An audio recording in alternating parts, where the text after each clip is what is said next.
Tiempo de Dios, programa cristiano que se transmite en Vida TV. Tiempo de Dios a través de su canal Vida TV. Continuamos con el tema derribando fortalezas. Hemos tenido será el cuarto programa que hemos estado hablando acerca de fortalezas y cómo derribarlas en el nombre del Señor. En el primer programa hablamos en general de las diferentes fortalezas y dimos como un vuelo de pájaro acerca de ellas. Enfatizamos las fortalezas personales que deben ser derribadas. Después, en el segundo programa y el tercero, hablamos de fortalezas religiosas, importante, y cómo también derribarlas en el nombre del Señor. Porque una fortaleza es eso, y lo decíamos, una fortaleza es un patrón o una idea que rige los individuos, pensamientos, ¿verdad?, que se hacen fortalezas, que se hacen un lugar fuerte en la mente del hombre, que hace que las personas actúen, reaccionen y respondan de una manera contraria a la voluntad de Dios. Fortalezas que pueden darse a niveles personales, fortalezas filosóficas, fortalezas culturales, fortalezas políticas, etcétera, etcétera. Y estamos viendo las fortalezas religiosas. Así que fortalezas también son esos pensamientos, aparte de todas estas cosas que estamos hablando, patrones, ¿verdad?, que rigen, fuertes espirituales. Pablo hablaba de esos fuertes espirituales que muchas veces se levantan en el área del pensamiento y son esas áreas que tratamos de racionalizar o justificar, ¿verdad? Es interesante que esa racionalización y justificación de determinados pensamientos nos llevan también a actuar de acuerdo a cómo pensamos. No solamente las fortalezas, los fuertes se levantan en el área del pensamiento, sino también, así como pensamos, actuamos, o sea, lo reflejamos en el área de la conducta y las actitudes. Y todo esto unido conforman fortalezas. Así que es muy interesante que entendamos que las fortalezas también son bastiones fuertes que el enemigo levanta en nuestra mente. La mente es el campo de batalla más tremendo del ser humano. Ahí se debaten las cosas más tremendas, ahí se debate todo lo que es la parte almática del hombre, las emociones, los sentimientos, la voluntad del hombre, se debaten, ¿verdad? Y el pensamiento juega un papel importante dentro de la parte almática del hombre. Y por supuesto, como les decía, nuestros pensamientos van a influir en la manera en que actuamos y nos conducimos, porque así como el hombre, ¿verdad?, piensa, así el hombre es y así el hombre actúa. Así que estábamos hablando en los 3 programas anteriores de fortaleza. Les exhorto a que vean los programas para que puedan tener una secuencia de esta serie que estamos llevando, derribando fortalezas. Por supuesto que no tenemos que tener temor. El Señor ha hecho a la iglesia una iglesia militante.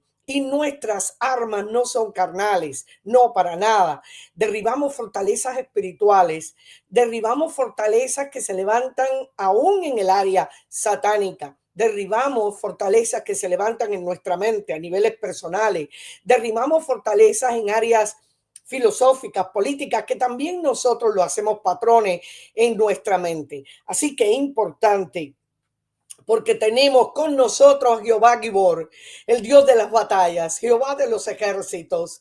Y dice la palabra en el Salmo 46:7, Jehová de los ejércitos está con nosotros. Nuestro refugio es el Dios de Jacob. Sí, el Señor es nuestra fortaleza, nuestra roca eterna. Así que no tenemos que tener temor. Debemos derribar todas aquellas cosas que se levantan en contra del conocimiento de Dios, aquello que está, ¿verdad?, contrario a la voluntad de Dios en nuestras vidas. Como dice allí, 2 Corintios 10, del 3 al 6, y lo hicimos nuestro texto clave durante esta serie, pues aunque andamos en la carne, no militamos según la carne, porque las armas de nuestra milicia no son carnales. No tenemos armas carnales, no, para nada. No tenemos enfrentamientos con personas. Esta es una batalla espiritual, una batalla contra aquello que es contraproducente, contra el pecado, contra el mundo con sus ofertas tentadoras y pecaminosas, contra las huestes espirituales de maldad y contra aquellas cosas que aún se levantan en el ser humano, que son contrarias a la voluntad de Dios, ¿verdad? Y a un estilo de vida santificado. Dice, porque las armas de nuestra milicia no son carnales, sino poderosas en Dios para la destrucción de fortalezas. Estamos con Jehová Gibor, las armas que él le da a su iglesia, porque somos, ¿verdad?, un ejército militante y el Señor es el príncipe de los ejércitos. Por eso en Proverbios 18:10 dice, torre fuerte es el nombre de Jehová. A él correrá el justo y será levantado. Torre fuerte. El Señor es nuestro refugio, nuestra verdadera fortaleza para derribar las fortalezas contrarias a la voluntad de Dios. Es el mismo Señor. Dice, porque las armas de nuestra milicia, continúo leyendo en 2 de Corintios 10, del 13 en adelante, porque las armas de nuestra milicia no son carnales, sino poderosas en Dios para la destrucción de fortalezas, derribando argumentos y toda altivez que se levanta contra el conocimiento de Dios y llevando cautivo todo pensamiento a la obediencia a Cristo, derribando argumentos, porque muchas veces racionalizamos y justificamos nuestros propios pensamientos que muchas veces están contrarios, son muy negativos, son muy contrarios a la voluntad y a la palabra del Señor. Bueno, continuamos hoy con fortalezas espirituales, pero en este caso fortalezas religiosas, patrones que se levantan en la mente de comunidades, que se levantan en la mente aún dentro de la propia iglesia, que muchas veces no entendemos lo que es verdaderamente el mundo espiritual y nos vamos a la tendencia de la religión, del legalismo, de la tradición, del ritualismo, y el Señor quiere llevar a su iglesia una verdadera libertad cristiana. Bien, nos quedamos en el punto 8 y les exhorto, como les decía, a que vean el programa anterior porque tratamos hasta el punto 8. Hoy comenzamos en el punto 9 acerca de estos espíritus religiosos. Predomina un espíritu de hipocresía. Dicen, pero no hacen. Ponen cargas, pero no las llevan. Buscan puestos, posiciones y nombramientos y no los caracteriza un verdadero espíritu de servicio genuino y humildad. Qué interesante. Ponen cargas sobre las personas, le dicen a las personas hagan, ¿verdad? Hagan, porque esa es la ley. Como les decía en el programa pasado, la ley te dice, así vivirás, así vivirás. Obra. Le ponen cargas acerca de cosas externas, cargas de lo que deben hacer, cargas de lo que deben vestir, cargas de lo que deben comer. Por eso el apóstol Pablo habló tanto y tan poderosamente a la iglesia de los Gálatas acerca de la libertad cristiana, como muchas veces enfatizaban ya los alimentos, las obras de la carne, en vez de mantenerse en un vivir y un caminar por el Espíritu.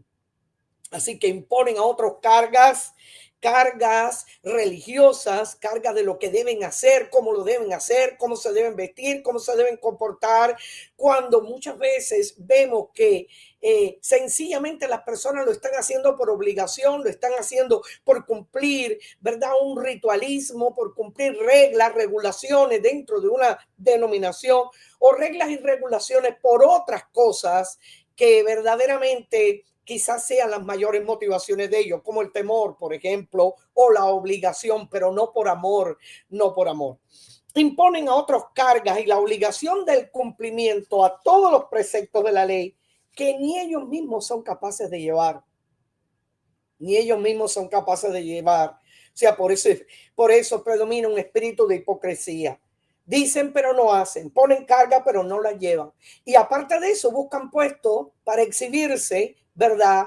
Para usar una palestra egocentrista y vanagloriosa de quiénes son ellos. Mira lo que Jesús le decía a los escribas y fariseos acerca de este espíritu religioso de hipocresía. Mateo 23 del 1 al 6 dice, entonces habló Jesús a la gente y a sus discípulos diciendo, en la cátedra de Moisés se sientan los escribas y los fariseos.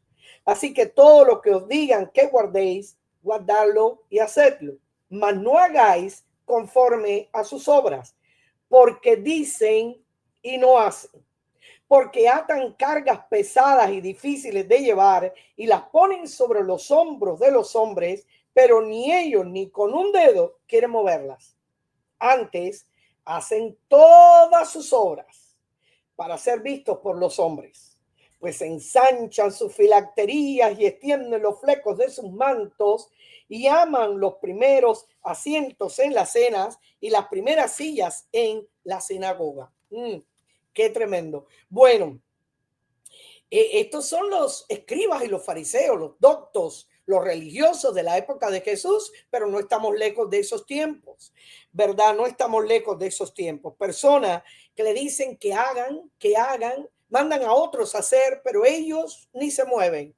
Mandan a otros a que hagan, pero ellos no tienen un espíritu humilde, un espíritu de entrega, un espíritu de dedicación y de servicio. Ellos quieren que otros sirvan, pero ellos no sirven porque quizás ellos se sienten muy elevados, ellos se sienten muy espirituales, ellos se sienten que ya no tienen ni siquiera que tocar una silla o mover un asiento o servir una mesa en un momento determinado o limpiar un piso. No, eso ellos no lo pueden hacer. Ellos no lo pueden hacer. Lo hacen los otros, ¿verdad? Los otros. Pero un verdadero líder aprende, ¿verdad? Siguiendo al Señor que se quitó, ¿verdad? Allí cogió una toalla, cogió un lebrillo, se quitó todo lo que pudiera estorbar en el camino y fue a limpiar y a lavar los pies de los discípulos que estaban sucios. Y el Señor les dijo, yo no he venido para ser servido, sino para servir y para dar mi vida por muchos. Así que el espíritu de servicio, el espíritu de entrega debe estar en cada siervo. Muchas veces a muchas personas se elevan los humos a la cabeza, se llenan de vanagloria, de propia exaltación, el yo, ¿verdad? El ego, el reconocimiento, buscan los primeros puestos en las iglesias, buscan que se les pongan en la palestra, que se les aplaudan, ¿verdad? Que se le den exaltación y reconocimiento. Pero el verdadero espíritu de un siervo es que está con el pueblo, es que ama al pueblo, es que sirve al pueblo. Muchas veces un verdadero siervo o una persona que esté en liderazgo quizás tenga otras responsabilidades y está envuelto en otras responsabilidades, quizás pueda delegar en otros, ¿verdad? Y va a delegar en otros ciertas responsabilidades también. No tiene que hacerlo todo. Pero qué curioso, porque muchas veces ni siquiera quieren tocar, si es necesario que se toque, aquellas cosas que pudieran, según ellos, hacerlos menguar o hacerlos sentir menos delante de los ojos de los demás. Así eran los fariseos, los escribas en el tiempo de Jesús. Se sientan en las mesas, ¿verdad?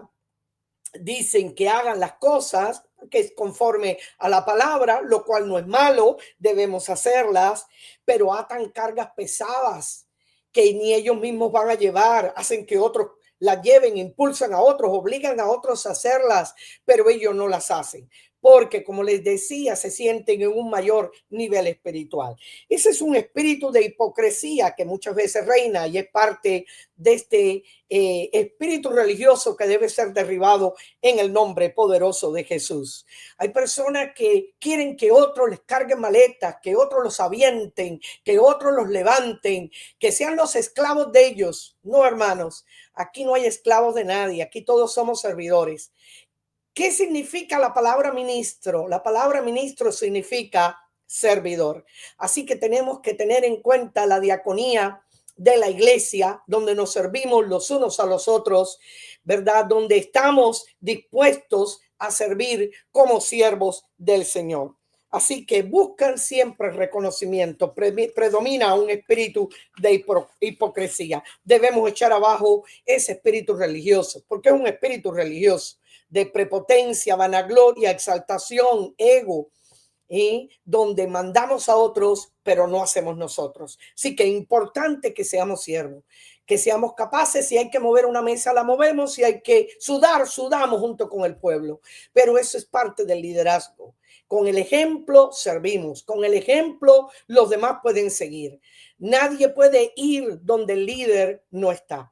Nadie puede ir y servir cuando el líder no sirve. Así que importante eso. El pueblo será lo que es su líder. Si es un líder jactancioso, vanaglorioso, prepotente, el pueblo seguirá esa meta trazada o ese ejemplo trazado, ese testimonio.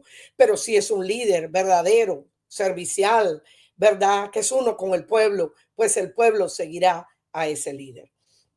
Número 10, predomina el espíritu de temor.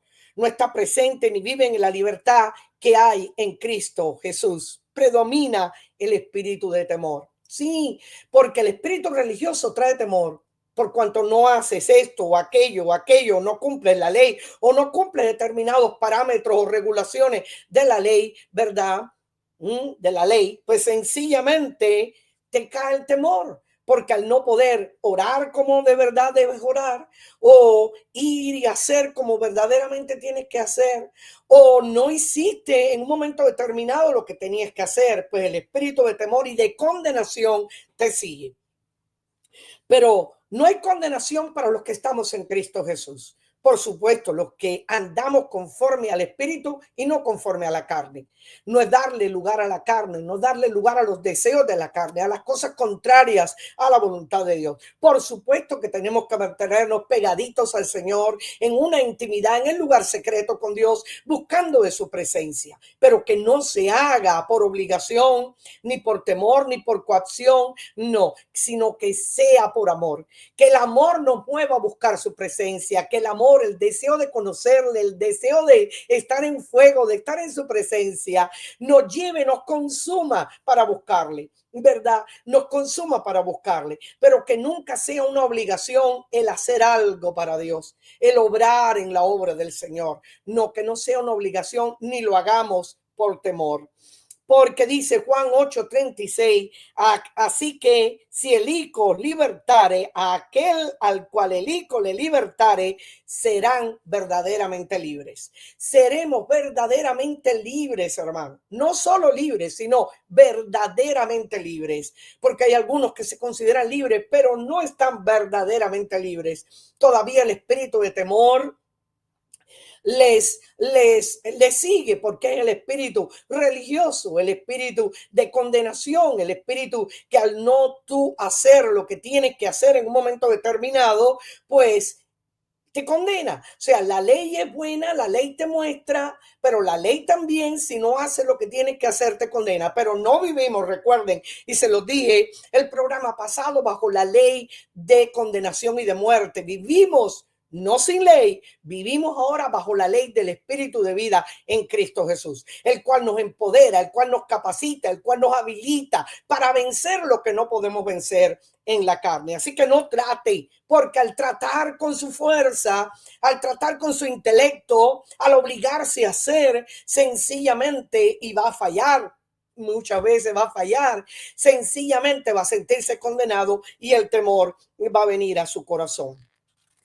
Yo recuerdo en cierta ocasión una persona que estaba en la brujería y el Señor tocó su corazón y vino al Señor, pero le hablamos acerca de cómo quitar todos esos ídolos, fetiches, imágenes que la persona tenía en su casa, pero la persona dijo, no, ni por nada del mundo puedo tocar esas cosas, porque si no van a venir en venganza, en retaliación contra mi vida. O sea, el espíritu de temor todavía estaba presente en la persona porque había estado tanto tiempo en la brujería, en la hechicería, que ahora tenía miedo a arrancar, cortar y romper un ídolo de yeso, de cartón, de madera, como dice la escritura, que tienen ojos, pero no ven, tienen oídos, pero no oyen, tienen boca y no hablan, tienen manos y no tocan, tienen pies y no caminan.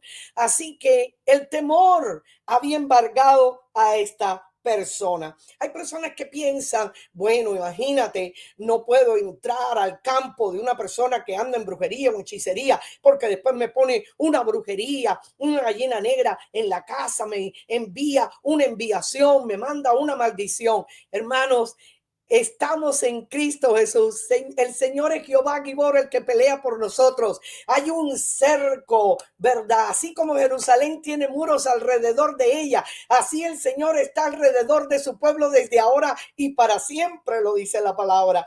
Hay un muro de contención.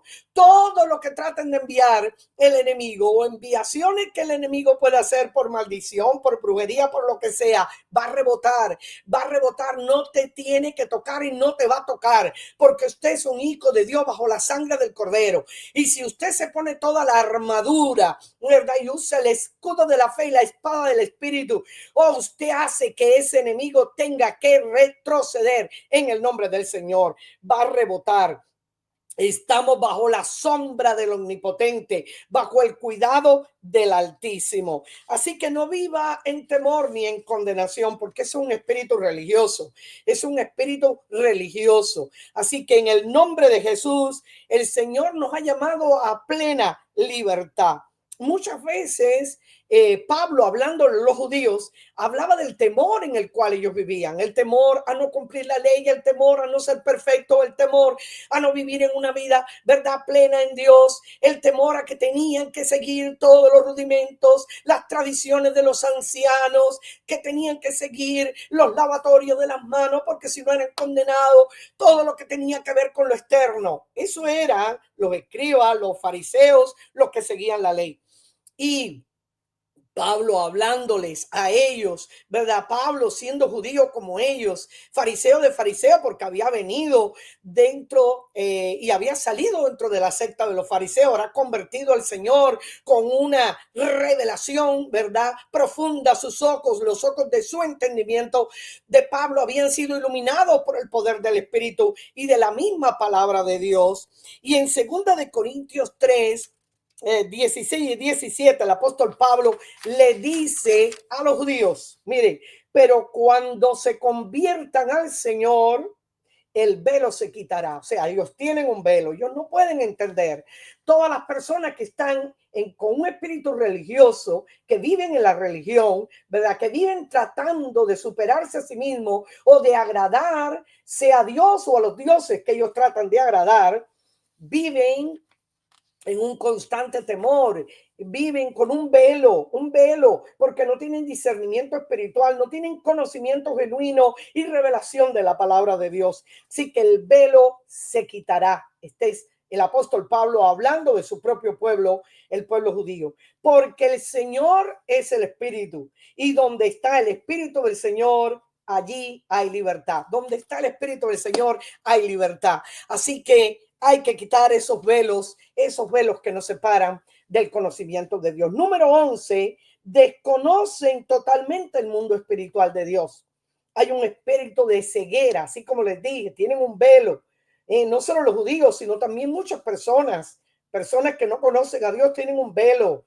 Personas religiosas de otras confesiones contrarias a la palabra de Dios, idólatras, personas que viven, ¿verdad?, sirviendo en sectas contrarias a la palabra de Dios, y aún dentro de las propias iglesias cristianas, personas que van a la iglesia quizás todos los domingos, aún diezman, ¿verdad?, pero desconocen la palabra de Dios, desconocen el mover del Espíritu, desconocen porque no han tenido un encuentro genuino con Dios, ¿verdad? Ellos pasan todo lo que conocen, lo que están oyendo, pero no han tenido una experiencia personal con el Señor, no la han tenido. Lo que oyen muchas veces se queda en el vacío, ¿verdad? Que se respetan las cosas de Dios, pero no han tenido un encuentro con Dios. Así que desconocen totalmente el mundo espiritual. Hay un espíritu de ceguera espiritual e incredulidad. Muchas veces debido a su propia ignorancia espiritual con respecto a la voluntad divina. Muchos, ¿verdad?, porque no tienen una revelación divina, no conocen a Dios, y por falta de conocimiento el pueblo, las personas perecen, ¿verdad? La Biblia habla de eso, se extravían. Así que debido a su propia ignorancia espiritual con respecto a la voluntad divina, muchos hasta dejan llevarse por enseñanza y espíritus contrarios a la palabra de Dios. Por ignorancia, por incredulidad, ¿verdad? Y por desconocimiento. Muchas veces no entienden el mundo espiritual. Bueno, se puede hablar de Dios sin conocer a Dios. Se puede ir a un lugar donde se habla de Dios y no conocemos a Dios, por supuesto. Se puede incluso hablar de Dios. Hay muchos teólogos que hablan con letra muerta, pero no conocen a Dios. Hablan por su intelecto, por su conocimiento, pero no conocen a Dios. Muchos religiosos, como en este caso en la época de Jesús, fariseos, escribas, doctos de la ley, sin embargo desconocían el mundo espiritual. Ahí tenemos a un Nicodemo. Nicodemo vino a Jesús inquieto. Nicodemo vino a Jesús porque quería saber. Nicodemo vino a Jesús porque oyó hablar de Jesús y quería saber si era un maestro, un rabino, de acuerdo a la Torá. Así que Nicodemo también vino a Jesús porque quizás oyó hablar de los milagros de Jesús y esto le admiraba y quería saber más. Dice la escritura que vino de noche, curioso, quizás porque no quería comprometerse. Nicodemo era miembro del Sanedrín, que era el cuerpo gobernante legalista de los judíos, los que establecían juicio, los que establecían la ley, los que medían la ley. Esto era el cuerpo gobernante. O sea, Nicodemo no era cualquier persona. Nicodemo estaba dentro de la élite del cuerpo gobernante. Al Sanedrín de Jerusalén, que era el Sanedrín mayor por encima de los otros Sanedrines. Oh, tremendo. Sin embargo, desconocía el mundo espiritual. Absolutamente. Él podía hablar de Dios sin conocer a Dios. Por eso Jesús, ¿verdad?, lo confrontó con el nuevo nacimiento. Le dijo: Nicodemo, si no naces de nuevo, no podrás entender ni ver ni entrar en el reino de los cielos. Tienes que nacer del agua y del espíritu. ¿Y qué acerca de la mujer samaritana? ¿Verdad? Ella también recibía allá en Samaria a ciertos conocimientos religiosos, pero desconocía el mundo espiritual. Incluso le dijo a Jesús: bueno, allá me dicen que debo adorar en el monte Gerizim y acá los judíos dicen que debo adorar en Jerusalén. ¿Qué usted me dice? Porque veo que es profeta. Estoy parafraseando. Y Jesús le dijo: mujer, no es ni aquí ni allá, porque los verdaderos adoradores adorarán al Padre en espíritu y en verdad. No es un problema del dónde, sino el cómo. Mujer, el cómo adoras es lo más importante. No es el dónde, no es un problema del dónde, sino el cómo. Cómo tu relación con Dios. Muchas personas pueden hablar de Dios, sin embargo, no conocen a Dios. Número 12. Prima el conocimiento, la letra muerta y las obras antes que las cosas del espíritu. La letra muerta, ¿verdad? Porque no hay conocimiento de Dios. No es la letra viva, la que tiene viva vida, la que tiene sabor, la que el espíritu lleva, la que trae revelación al corazón del hombre, la que cambia, la que confronta, porque es llevada por el espíritu. Y el espíritu es el que convence al hombre de pecado, ¿verdad? A través de la misma palabra predicada de Dios o la palabra escrita, la palabra escuchada, como quiera que usted reciba la palabra, pero el espíritu la lleva porque el espíritu es verdad y la palabra es verdad. ¿Verdad? Hay una unidad entre el espíritu y la palabra, son uno. Así que prima el conocimiento, la letra muerta y las obras antes que las cosas del espíritu. En 2 Corintios 3:6, mira lo que dice la escritura: el cual asimismo, Cristo, ¿verdad? El apóstol Pablo hablando de lo que Cristo ha hecho en nosotros, el cual asimismo nos hizo ministros competentes de un nuevo pacto. Estamos bajo un nuevo pacto, no de la letra, sino del espíritu, porque la letra mata, mas el espíritu vivifica. Por eso la ley fue escrita en tablas de piedra, pero ahora el Señor la planta y la escribe en el corazón del hombre. Y Hebreos habla de eso. Así que fue escrita en tablas, pero ahora está en nuestros corazones. El Señor nos revela su palabra a nuestro interior, a nuestro espíritu. Su espíritu revelando a nuestro espíritu los secretos de Dios. Así que somos competentes de un nuevo pacto, no de la letra, sino del espíritu, porque la letra mata, mas el espíritu vivifica. La letra condena, porque la letra es llevada por la ley y la ley exige: haz y vivirás, mientras que la gracia, como les dije la semana pasada, la gracia te dice: vive y harás. Hay una diferencia, porque para un espíritu religioso, para los religiosos, ¿verdad?, prima el conocimiento intelectual y hasta teológico. Programas con agendas humanas y programas no con agendas divinas. Esfuerzos y estrategias en la carne que solo matan y no vivifican a nadie porque no son guiadas por el Espíritu. Y a veces, ¿verdad? Nos dejamos engañar, vamos por un camino equivocado y desconocemos la voluntad de Dios sencillamente porque no tenemos una revelación genuina de la palabra del Señor. Y por eso hay muchos espíritus engañadores por ahí que hacen errar a muchos. Y número 13 en este día, para terminar, acerca de las fortalezas religiosas y cómo podemos derribar la fortaleza religiosa. La semana próxima vamos a hablar cómo Jesús derribó las fortalezas en una persona específicamente. Número 13, el espíritu religioso persigue a los genuinos siervos de Dios, viene a matar y destruir el gozo y el mover de una unción genuina y profética en la obra de Dios. Oh sí, el espíritu religioso se opone a todo lo que es una genuina unción, un mover profético, un mover genuino de Dios por el Espíritu. Por eso perseguían a Elías. Los religiosos perseguían a Elías, los profetas falsos perseguían a los profetas verdaderos. Por eso perseguían a Jeremías, el pueblo, y también, sobre todo, los religiosos perseguían a Jeremías. Los profetas falsos perseguían a un profeta verdadero porque les molesta la unción, les molesta la verdad, les molesta la palabra revelada, les molesta la palabra confrontativa, les molesta cuando viene un profeta y desarraiga, arranca, quita para plantar la verdad y edificar la verdad. Perseguían al propio Jesús, no soportaban cuando Jesús hablaba con autoridad, porque los escribas y fariseos, ¿verdad?, hablaban solo con legalismo, con órdenes, con regulaciones, con ritos, con mandamientos, con las tradiciones de los antiguos. Pero Jesús le hablaba con autoridad y no solo les hablaba, les demostraba con acciones el poder de Dios en acción, sanando, levantando, liberando, y eso les molestaba. A Juan el Bautista lo llevaron, ¿verdad?, a la muerte.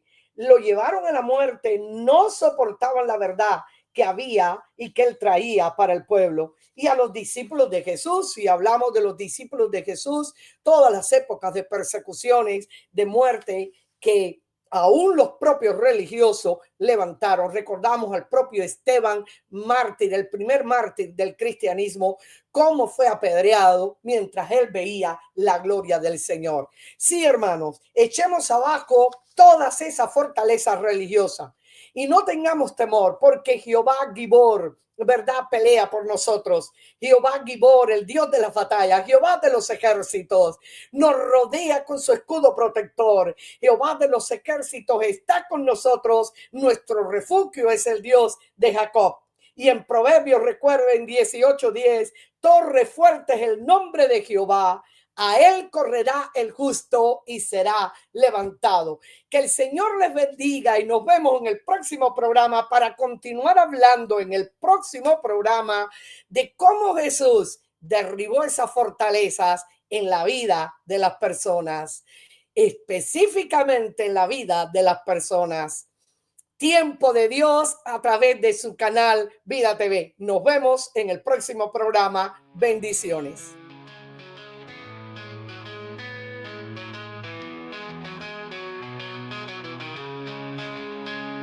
Tiempo de Dios, programa cristiano que se transmite en Vida TV con la doctora María Caridad Perdomo, llevando un mensaje de amor y sabiduría de parte de Dios, exaltando el nombre de nuestro Señor Jesucristo.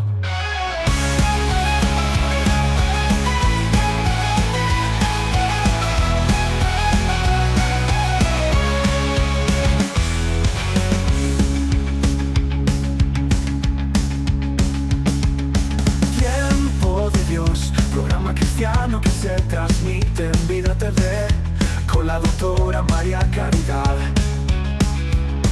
Perdomo, llevando un mensaje de amor y sabiduría de parte de Dios, exaltando el nombre de nuestro Señor Jesucristo. Jesucristo, Jesucristo.